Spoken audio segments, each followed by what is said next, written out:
Hey everyone, welcome back. Hope you're having a fantastic day so far. So later on this week, checks worth up to $4,800 are going to be going out to certain Social Security beneficiaries. We're going to be going over who can expect to receive those payments. But before we go ahead and dive into the main content of today's video, if you would like to receive up to $200 in free stock or $200 in free cash, in a pinned comment below, I will be leaving a link to Robinhood. All you have to do is once you click on that link is just sign up for a free account and then simply link your bank account. You do not even have to make an opening deposit. At that point in time, Robinhood will be sending you one free stock worth all the way up to $200. And if you'd really just have the cash, all you have to do is once you receive the free stock is just sell it for what it's worth and then transfer the cash value right back to your bank account. Okay, so before we dive into those payments going out later this week to certain Social Security beneficiaries, first off, we're going to be watching this video where they're at this Senate committee hearing where they're talking about Social Security, and we have both a senator in Wisconsin of Ron Johnson, and then we also have the Social Security Commissioner. His name is Martin O'Malley. They're discussing the program, how it works, and Ron Johnson is basically making the argument here that by taxing the higher earners to make sure the trust fund stays solvent isn't exactly the best idea, and other things in relation to that. So we're going to go ahead and watch this video real quick, and then we're going to come back to quickly discuss it. Watch. Thank you, Mr. Chairman. Yeah, I'd like to take my opportunity to just kind of go back and take a look at the historical conception of Social Security. It was never intended as a welfare program, correct? I mean, this was, people weren't planning for retirement, so this was a paternalistic move on the part of the government to say, we're going to force you to save. We're going to apparently create this trust fund, not invest in real assets, just to, we spent that money, it's gone, we invested in U.S. government bonds, which are relatively low rate of return instruments, and by the way, have no value to a federal government agency. We've got to, when the trustees turn that over, we just have to float another bond, correct? But anyway, when we first by the way, isn't that the basic concept of Social Security? You're going to pay in, we're going to save this money for you, and then you're going to pay it out in retirement. Isn't that the basic concept? And again, that concept is true. The notion that it was paternalistic, I think Francis Perkins would disagree with. Set that aside. But again, it's supposed to be, yes, sir. You pay it in, you earn money, investment, and then you get the money out, right?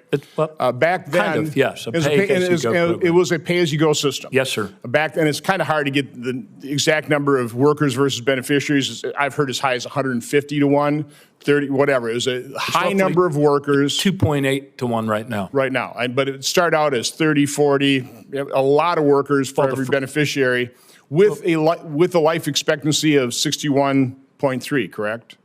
Yeah, yes, sir. And the retirement age, that was set as something like 62. Yes, sir. So you've got a lot of workers paying into beneficiaries with a life expectancy not even ever hitting that retirement age. So that's a pay-as-you-go system that's going to work. Okay, you just got a lot of people paying in, very few people coming, getting the benefits. Now, of course, that's flipped. We have far fewer workers, 2.8 to 1. And the life expectancy is now 77.5.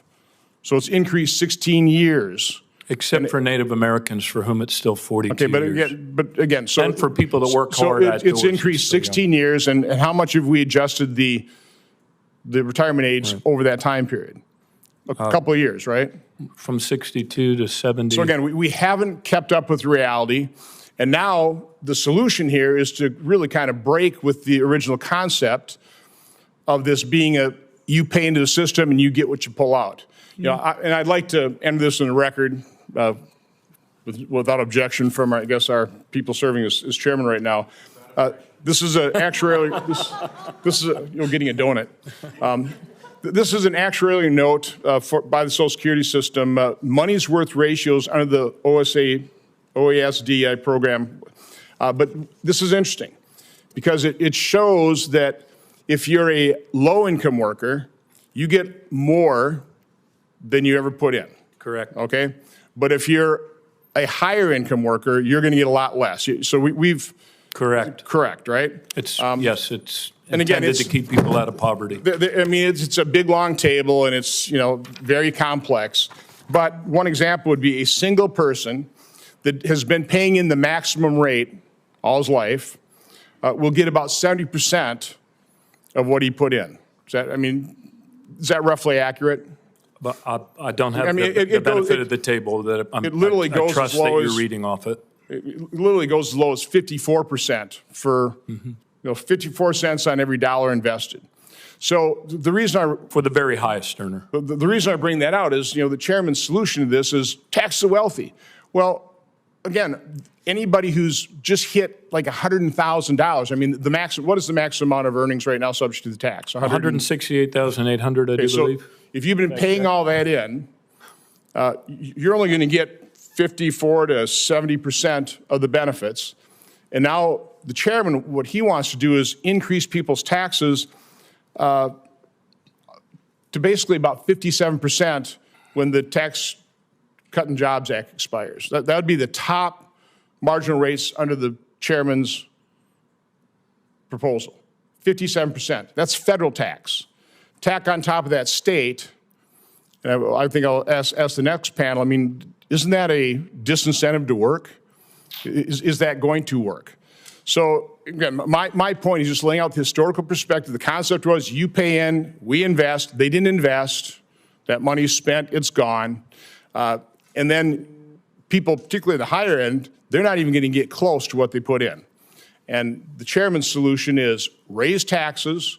I think you're not going to get even closer to revenue you think you're going to get because you're going to create a huge disincentive for work. And you've completely busted the concept of the fact that this is a forced retirement savings plan as opposed to kind of just a general welfare program. That's my point. Thank you, Mr. Chairman. Point taken. Okay, so there we have Senator Ron Johnson sort of making the argument that it's a bad idea to tax people even more, those higher earners, those that earn, let's say, $400,000 plus per year, to make them continue paying taxes in the trust fund. He's saying that this would be a disincentive to work, knowing that you're going to be taxed even more because you're already getting taxed at the federal level, you're getting taxed at the state level, and then if you're going to have to pay even more taxes, an additional 12.4% on top of that, on all those higher earnings, that's going to make a certain amount of people like, why would I continue working if I have to pay more and more taxes? And basically, he's just saying it's a flawed system. And is this like an anti-poverty system, or is it a system like to force Americans into retirement? And, that's kind of the dilemma that we're stuck with right now, and why a lot of Republicans and Democrats can't come up with an agreement for Social Security reform.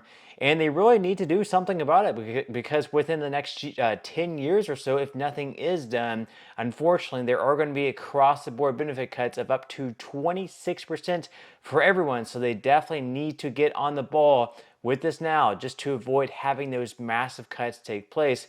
Now, in some other news, later on this week on Wednesday, there are going to be payments worth up to $4,800 for certain Social Security beneficiaries. So according to Newsweek, they do say that Social Security checks up to $4,873 are going to be paid out this week. So the final round of Social Security retirement benefits for September will be paid this week. Social Security benefits are paid directly into bank accounts each month by the Social Security Administration, with the payment date being set according to when the claimant was born. On Wednesday, September 25th, Social Security recipients with birthdays that fall between the 21st and 31st of any given month will get their payment. All other beneficiaries should have been paid before this date, and those who claim SSI were paid on August 30th, followed by payment for retirees who also claim Social Security and SSI, as well as those who have been claiming retirement checks since before May of 1997 being made on the 3rd. And you can see the payment schedule there up on the screen once again. Later on this week, you are going to have those payments delivered, so be on the lookout for that. And then, of course, we have more payments on the way in October as well. You can see those highlighted squares there and when you can expect to receive those payments. Again, it's going to go completely by your date of birth. And then, of course, also coming up on October 10th next month, that is when the Social Security cost of living adjustment is going to be announced. So it's going to be a very important day to mark your calendar. But that's all I have for today's video. I certainly hope you enjoyed and found value out of it. If you did, again, I would greatly appreciate if you could give this video a like. Consider subscribing to my channel if you have not already. And I will see you in the next video.